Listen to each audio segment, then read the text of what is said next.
much for coming. I've just chaired a meeting of the Government's Emergency Committee, including ministers from Scotland, Wales and Northern Ireland, and it's clear that coronavirus COVID-19 continues and will continue to spread across the world and our country over the next few months. We've done what can be done to contain this disease, and this has brought us valuable time, but it's now a global pandemic, and the number of cases will rise sharply. Indeed, the true number of cases is higher, perhaps much higher than the number of cases we have so far confirmed with tests. And I've got to be clear, we've all got to be clear, this is the worst public health crisis for a generation. Some people compare it to seasonal flu.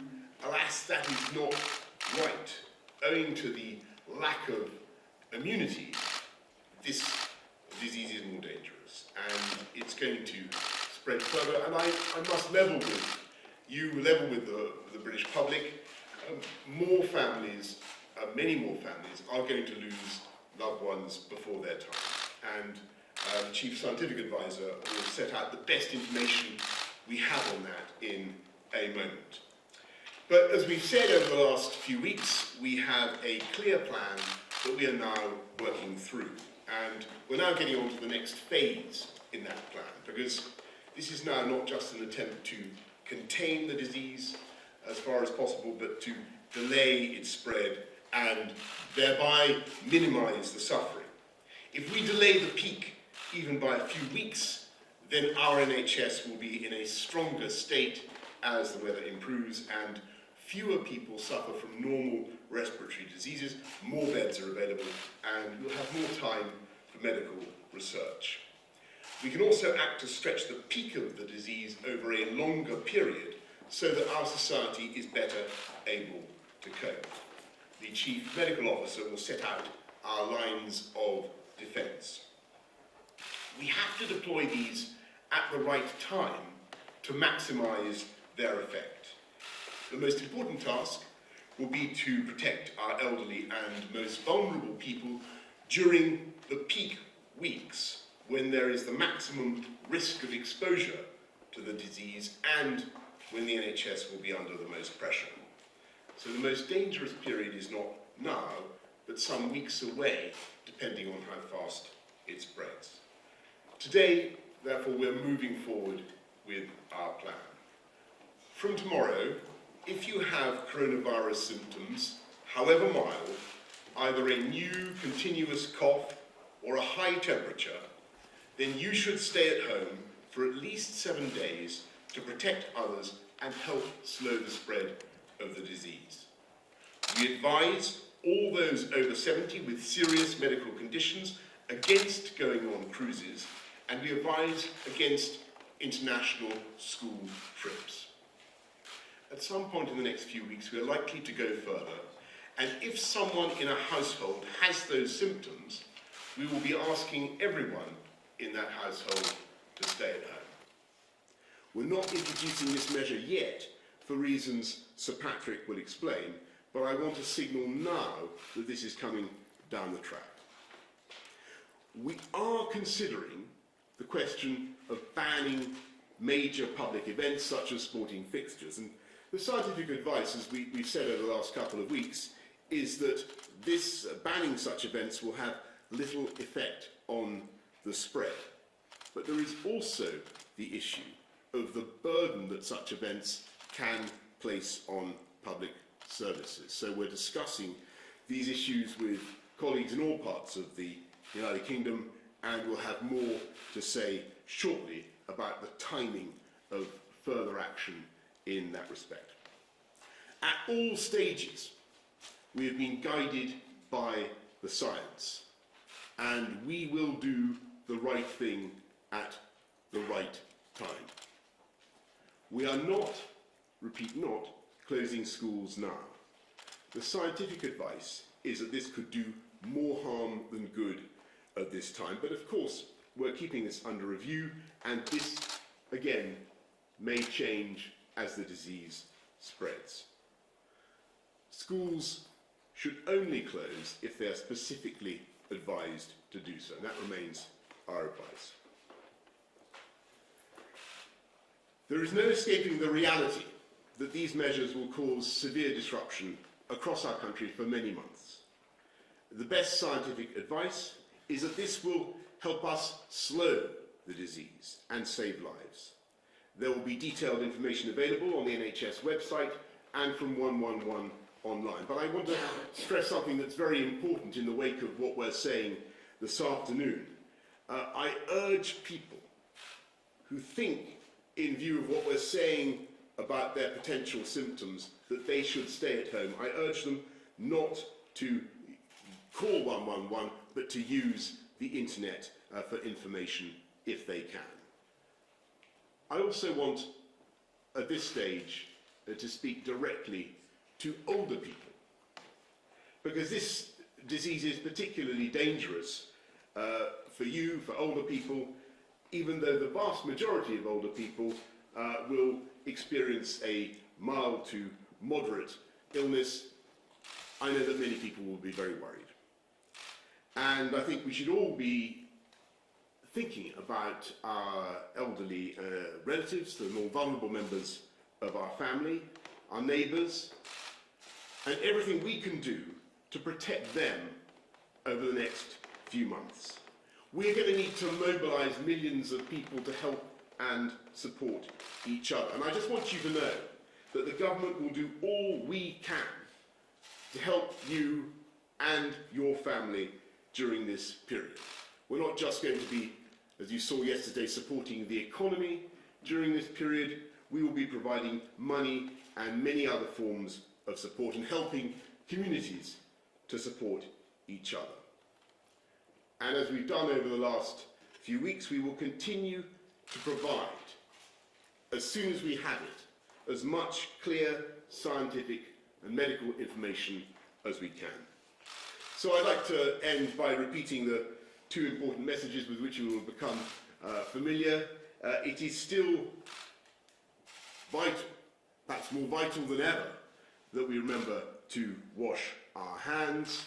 And lastly, of course, even if things seem tough now, just to remember that we will get through this. This country will get through this epidemic, just as it has got through many tougher experiences before, if we look out for each other and commit wholeheartedly to a full national effort. And I'd now like to thank, I'd like to ask Sir Patrick Vallance, our Chief, I'd like to thank him for everything he's doing, but I'd like to thank Sir Patrick Vallance, our Chief Scientific Advisor, to set out the latest facts and the state of play as he sees it. So this is a new disease, and none of us has immunity to it, as the Prime Minister has said, and that's a key part of what we're looking at here. It is entering a new phase. The WHO has called this a global pandemic, and we're entering a delay phase. It's important to recognise that the contain phase of case identification and isolation has had an effect to delay things up until now, and currently we're on a trajectory that looks as though it's about 4 weeks or so behind Italy and some other countries in Europe. That means that we've now reached a stage when, of the epidemic that I just wanted to show you on a slide. It will appear. There we go. This is the shape of an epidemic. So you go along the bottom for some time with not very much happening, and that's probably where we are now. There are currently 590 cases that have been identified in the UK, and there are more than 20 patients on intensive care units. If you calculate what that really means in terms of the total number, it's much more likely that we've got somewhere between 5,000 and 10,000 people infected at the moment. We've identified 590. The same sorts of ratios will be true in other countries depending on how much testing they've done. That's still a relatively small number. We're still on the flat part. As these curves start to take off, as more people get it, they take off quite steeply. And that's why timing is so important. Because what you want to do is to protect people during the most infectious period, and I'll explain that in just a minute. So we're in a period now where we've got some, but it hasn't yet taken off. The actions that we need to take are to try to do two things. It's to delay, hopefully this will come on, it is to delay the peak and to push the peak down. So we're trying to reduce the number of cases at any one time. That's very important for NHS in order to make the NHS able to cope with this. And it's also important because it pushes it out into summer months where the NHS is less busy, but also where there may be less transmission of virus. Respiratory infections in general tend to be a bit less common. So that's one aim, is to change the shape of this. And it's important to recognise it's not to stop everybody getting it. You can't do that. It's not possible to stop everybody getting it. And it's also actually not desirable because you want some immunity in the population. We need to have immunity to protect ourselves from this in the future. The second big aim that we need to look for is how in that we protect the vulnerable and the elderly, who are at most risk of serious illness and dying from this. And the way this disease looks as though it appears is that you have 5 days or so of mild viral illness, and then a small proportion of people get a second phase where they have some sort of immune response to it which causes the damage. And the elderly and the sick are much more likely to get that. So during the period of peak transmission, we need to protect them at that phase. And if you look at the curves, it becomes obvious if you do that at the moment, you're not protecting anybody really, because the number of cases are too small.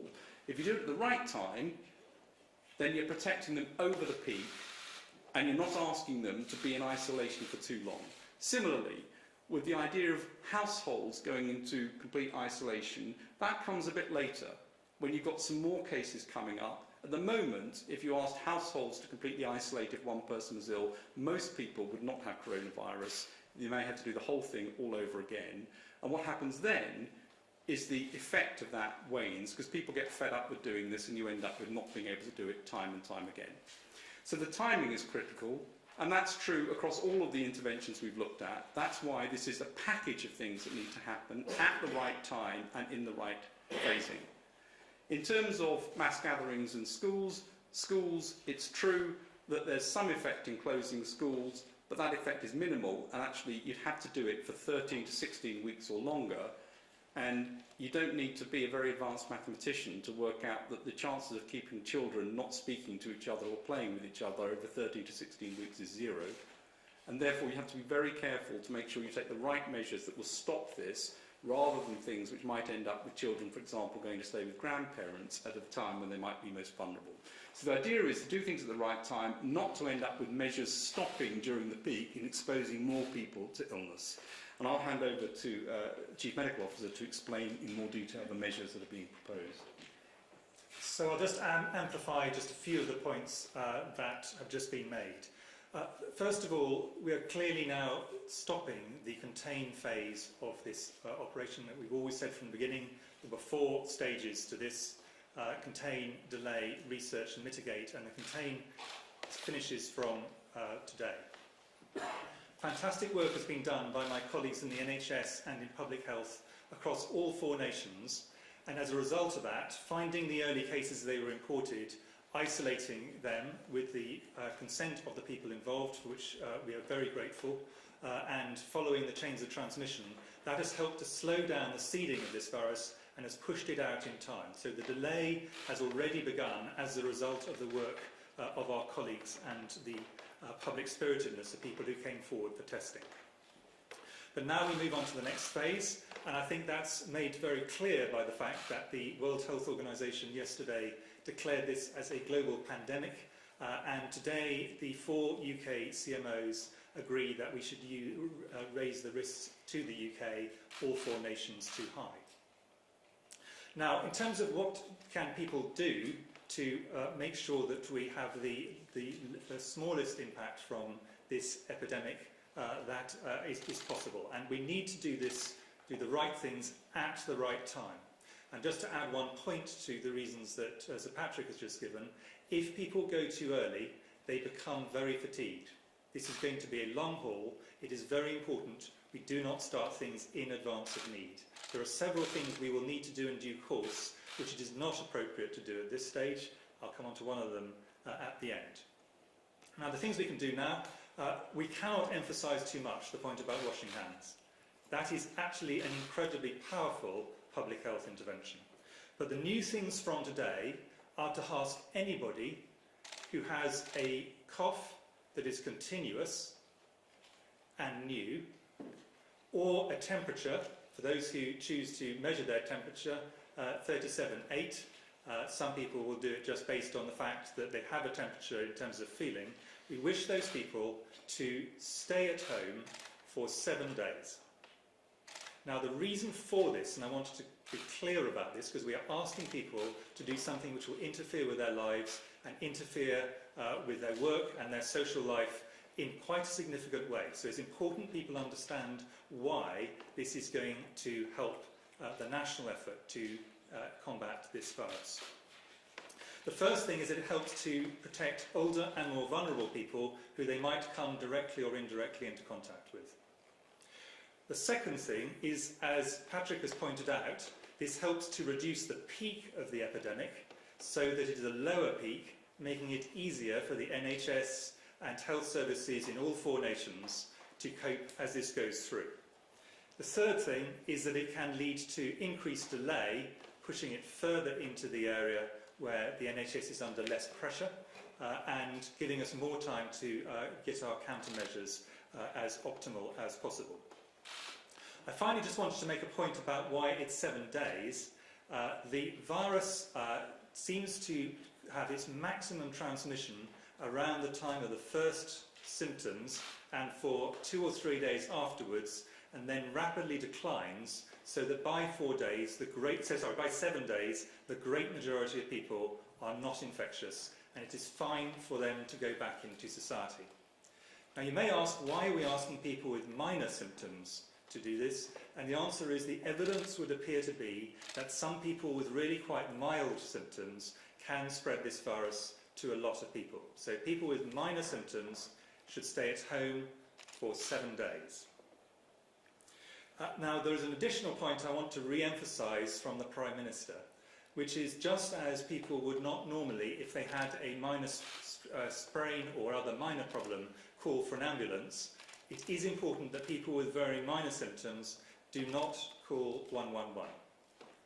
However, if their symptoms start to deteriorate and they're getting to the point where they normally would have sought medical care, at that point we would want them to call 111 or behave as they normally would have done.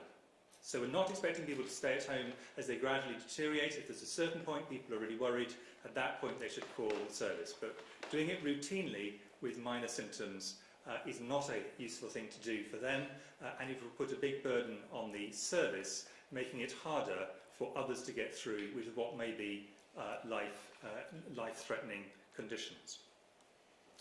There are a few other changes that are going to go alongside this. The first of which is it is no longer needed for us to identify every case, and we will move from having testing mainly done in homes and outpatients and walk-in centres to a situation where people who are who are remaining at home do not need testing, and we will pivot all of the testing capacity to identifying people in hospitals who have got symptoms, so we can pick them up early, make sure we treat them well, and ensure that they don't pass on the virus to other people in hospital. So there will be a change in the hospital and other testing systems. And finally, we will no longer have any geographical limits to who gets tested. The testing will be based on symptoms and severity. So it's no longer relevant where someone has come from. This is going to be people irrespective of their travel history.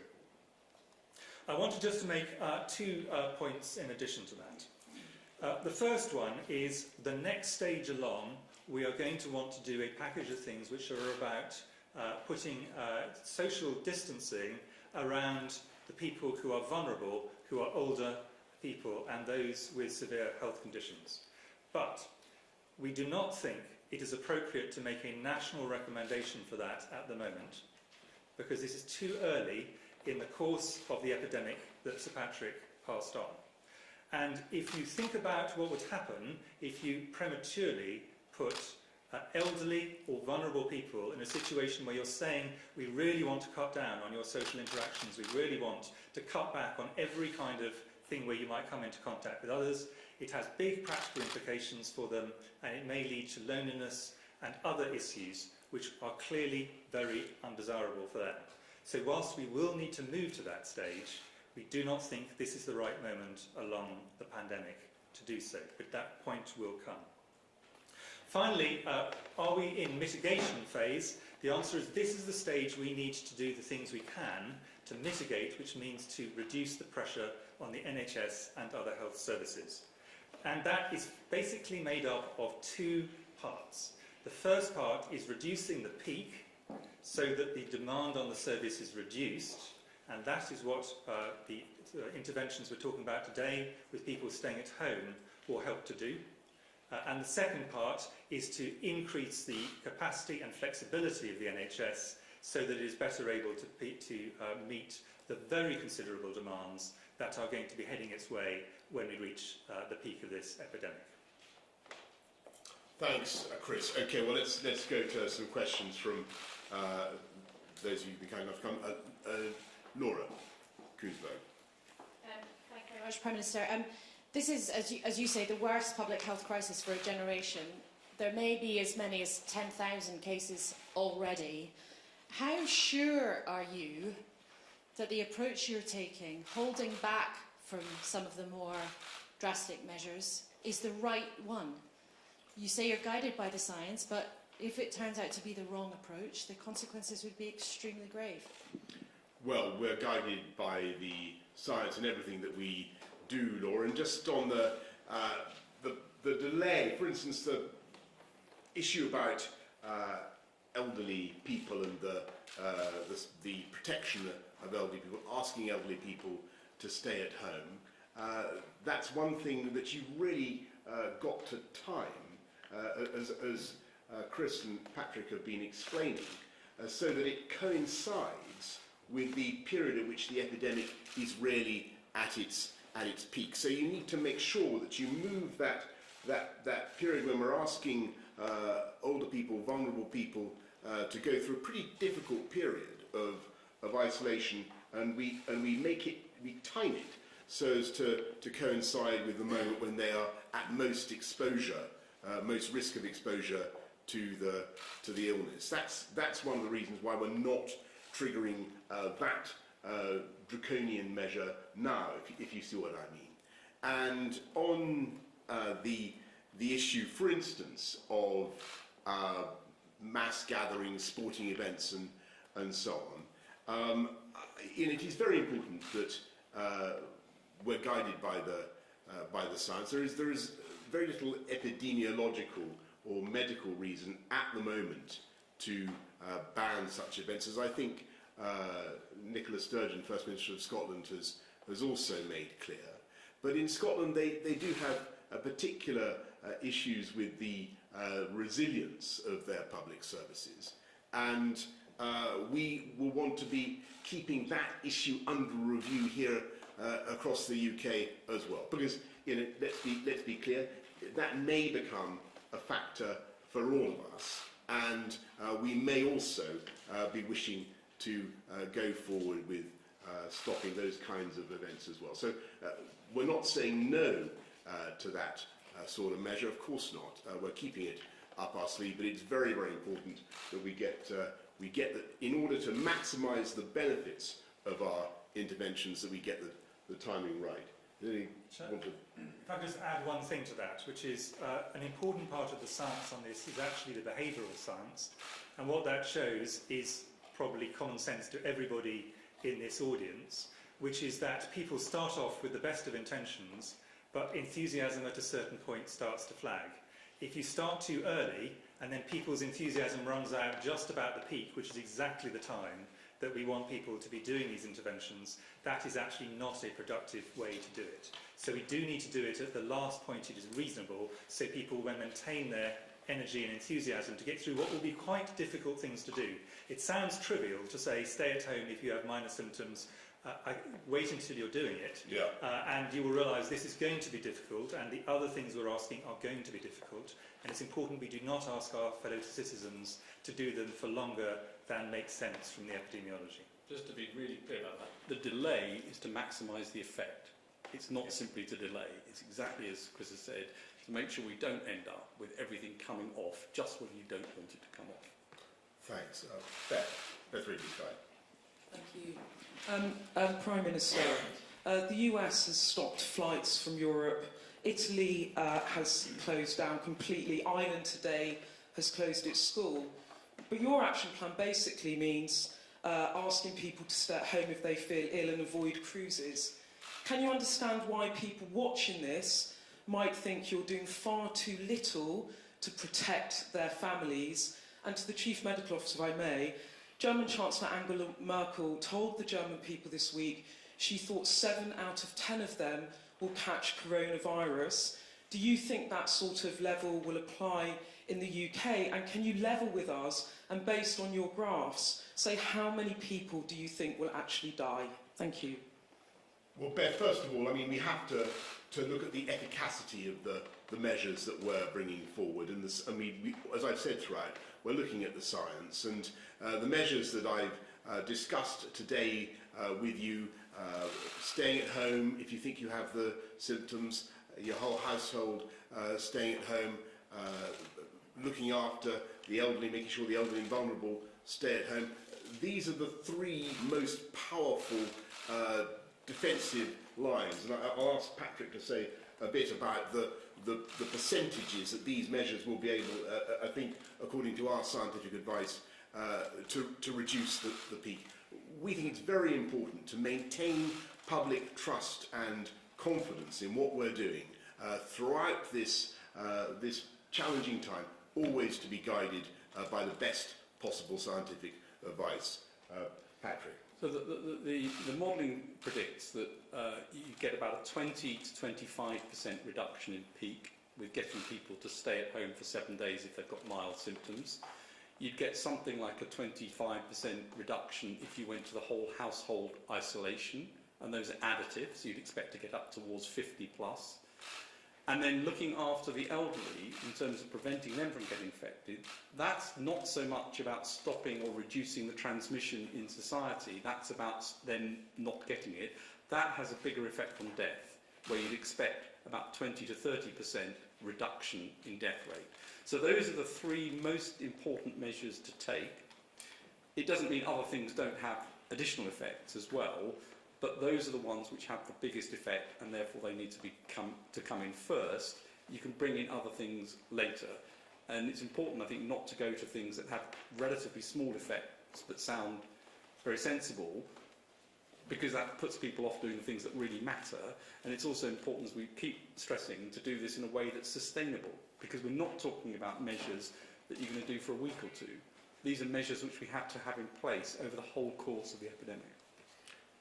So I'll add an additional point on the schooling, which I think is something which obviously families really care about, and then I'll answer directly your question on the numbers. On schooling, the additional points, in addition to the modelling, so one reason to close schools is it's going to have a big impact on the epidemics. Patrick has already covered that. A second reason is if children are particularly affected by a virus or some other infection. Fortunately, and this is one silver lining, if you wish, in this particular infection, it looks as if children are affected much less than adults based on the early data we have at the moment. Our view is not that they don't get infected, we think they probably do, but they seem to have a much milder disease in general. So the second possible reason to close schools does not appear to be there. And of course, closing schools has big knock-on effects across all of society. So it has to be justified by very strong reasons, either for protection of children or for the impact on the epidemic. In the absence of those, the evidence for doing this is quite weak. In terms of being level, as you put it, with numbers, I have been absolutely level on every number in which I have confidence. Actually, our top number for our reasonable worst-case scenario is higher than the Chancellor's. In fact, our top planning assumption would be up to 80% of the population being infected. But that is an entirely speculative number. Now, we do know something about the mortality rate. I've discussed that before. I'm very happy to go through that. But the overall mortality rate is, in our view, Patrick and I completely agree on this, 1% or less overall, although higher in older and vulnerable groups and lower in other groups. The bit we actually do not know, and I'm really not in favour of putting what I consider are basically speculative numbers, which are kind of made up just for convenience, into the public domain, is what percentage of people are actually infected. If you multiply by the one by the other, then you'll get a number. But we do not know. And if you look around the world, nowhere so far is coming anywhere near the 80%, which is our top reasonable worst case scenario. As soon as we get a clear indication as to what we think is a reasonably stable number on that, I'm very happy to then do what is a pretty straightforward mathematical calculation and say this is where we think we will land. But what I'm trying to avoid, and Patrick is as well, is trying to be really clear about what we know, really clear about where we've got numbers that we think are reasonable estimates or reasonable worst case estimates, and not put into the public domain numbers which in my view are really basically speculative. And to monitor this day by day to see where we are. Patrick, could I perhaps ask you to just on a couple of the points that Beth raised, I know will be of concern to lots of you, the specific questions about stopping plane flights and stopping sporting events. I think people will want to know why those did not commend themselves to the Scientific Advisory Group for Emergencies and what our thinking is there. So quite early on we looked at the question of stopping flights, and the assessment was if we stop flights directly from China at the beginning, unless you got something like a 95% effect, in other words you could stop all of the routes from China to the UK by 95%, the effect on the delay to the epidemic was minimal. It was a day or two. And more realistically, we could get at best probably 50% reduction. So that this really wasn't going to make a big difference. I think the evidence has borne that out, actually, that you can't, in the way the world works, you cannot stop that unless everybody decides to do it all at once. And it's certainly too late now to be trying to do that. Sorry, I forgot what the second one was. The sporting events. Just one other thing on the planes, actually. The other thing is, of course, the screening measures on airports, as we know. I mean, it sort of sounded sensible, but we know that, for example, the first case in the US went through the screening measure, and that was the first person wasn't detected and then popped up. So these things sound great, but don't always work. The sporting events, of course, there is a risk, and I'll explain this as I did last time, that as one individual you have who's infected, you are releasing virus from your body as you cough or sneeze or put fluids onto surfaces. But on average, one person infects 2 or 3 others. You therefore have a very low probability of infecting a large number of people in a stadium, or a rather higher probability of infecting people very close to you. And that means that most of the transmission tends to take place actually with friends and colleagues and things in close environments, not in the big environments. So it is true, of course, that any cancellation of things you can have some effect. If you get a displacement activity where you end up with everyone congregating somewhere else, you may actually have perversely an increased risk, particularly in an indoors environment.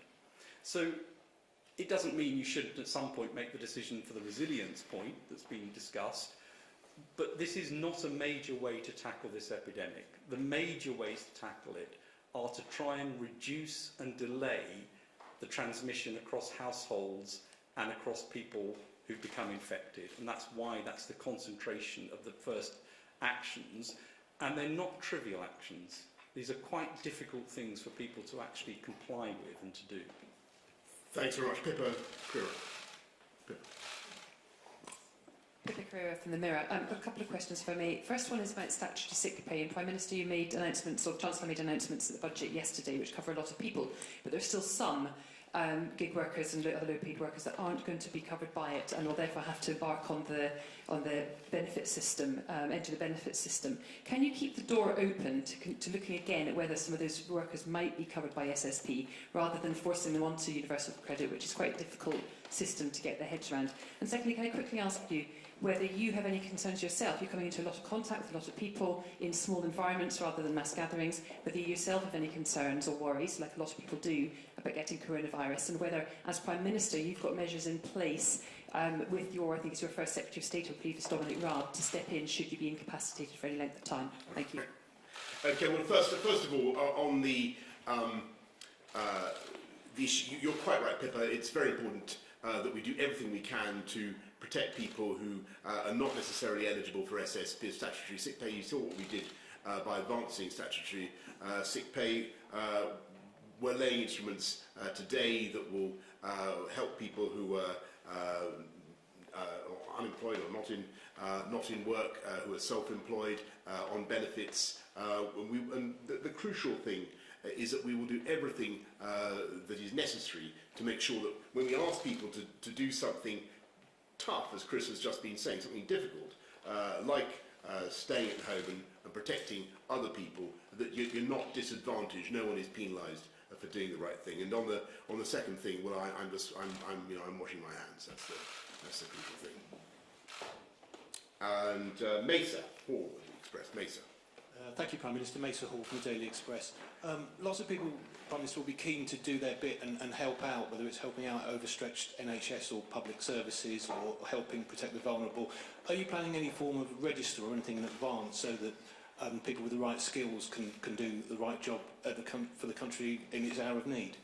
Indeed, Mesa, we are, and I know that Matt Hancock has set up a system so that people, for instance, wanting to come back into the NHS, people who have skills that could be of value to the country now, will have a way of doing that and of contributing. We certainly encourage people to think of doing that in the weeks ahead. Jason Groves, Daily Mail. Thank you, Prime Minister. Just to follow up Mesa's point, you asked for people to mobilise to support each other through this crisis. I wonder what sorts of things you had in mind. And Sir Patrick, can I just pick you up on a point you made? You said we were roughly 4 weeks behind Italy. Should people be looking at what's going on in Italy and thinking, Christ, that's what we're going to be facing in a month?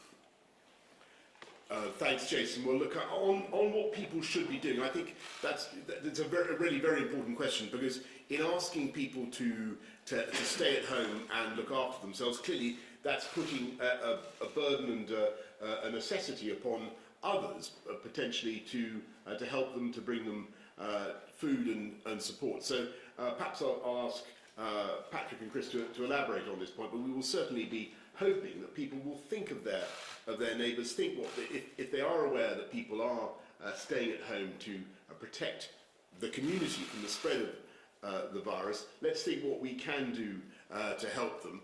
Don't forget that, I think the correct advice is not to go within 2 metres, but it should be possible to help people. Patrick, I think that's right, and I think all the behavioural science says that the biggest effect during times like this is not outbreaks of panic, it's actually outbreaks of altruism, of people wanting to help each other, and whether that's sort of delivering things to neighbours, whether it's making sure that people have got their medicines, and that I think is the effect that we'd expect, particularly in the UK. In answer to the questions about Italy, on the curve, we're maybe 4 weeks or so behind in terms of the scale of the outbreak. And we're behind where Germany and France are as well in terms of the scale of the outbreak. And you'd expect it to follow a similar trajectory in terms of the numbers, not in terms of the response. And that's why the measures we're putting into place come into place today, to see whether we can deflect that and get that into a different trajectory. But that's the unmitigated curve would follow exactly that curve in terms of numbers, but of course that's different from saying in terms of the actions that have been taken. Thanks very much. Laura, thank you. You've made it very clear that the sort of loud and clear message to the elderly is, at the moment, don't stay home, because pensioners they won't be able to stick it for sort of weeks and months on end. It's something you can only ask of people for a finite period. Is it possible to talk a bit about what the working assumptions are for when that period kicks in, and how long old people might be expected to try to stay home as much as possible? And how old is old? I would put that straight to the scientific advisor and maybe to Chris. Yes.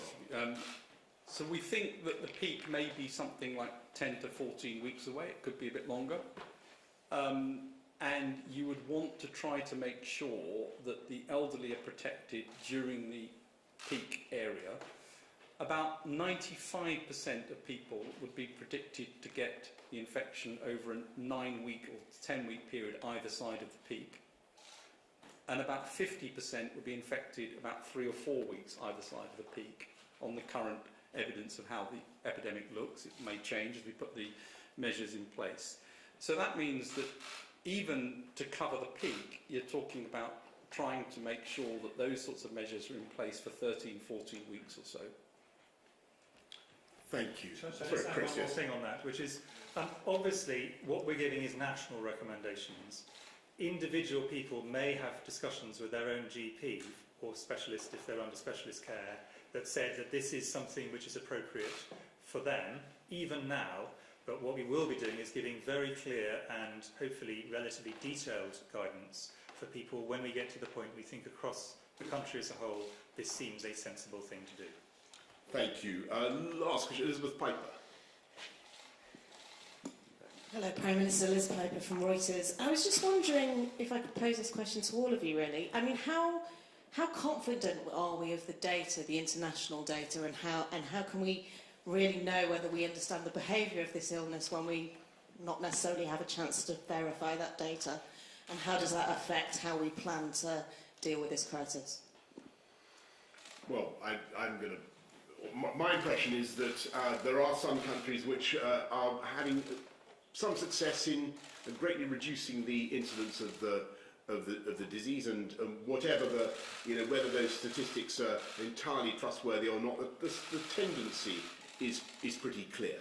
I think the issue is the one that was referred to earlier, which is that there may be measures that we could take which were of a very draconian and immediate nature that really did suppress drastically the contact between human beings in this country, but might mean that the delay, the disease simply came back, surged back again in a few months or in a few months' time in a way that we weren't properly protected for. But I think that there are certain things we are very confident of, like the mortality rates, which we now, initially we were uncertain of. There are also things we do not know, and the most important of those is how many people get this infection without any symptoms. And the reason we don't know that is we do not have a test that can tell us that. And depending on the answer to that question, this pandemic looks very different. So there's a kind of things we definitely know, things we don't know at all, like that, and some things between where we've got a reasonably good estimate based on data from elsewhere, but it's improving all the time. And one of the reasons why delay helps us, it's not the main reason, is that our understanding of this virus improves week on week, and we're narrowing down on what we know about it. That's exactly what I would have said. Right, well, so I think we're going to wrap it up there. I think that's more or less all we have to tell you at this stage. It's a pretty important development in our planning for beating back this disease. And I hope everybody's understood, everybody's clear about what we're saying. If you have those two symptoms, or if you have one or other of those two symptoms of potential coronavirus, a high temperature and a new and continuous cough, then you should stay at home. And the reasons that we advise you to do that is really that this will help us to delay and flatten the peaks, squash that sombrero that you saw on the map, because that is the way to minimise the suffering and minimise the impact of this disease. We will, in the course of the next few weeks, be bringing forward more measures to delay the impact of the disease as we move through the delay phase. Anyway, that's all for now. Don't forget, wash your hands, and we will get through this. Thank you all very much. Thank you.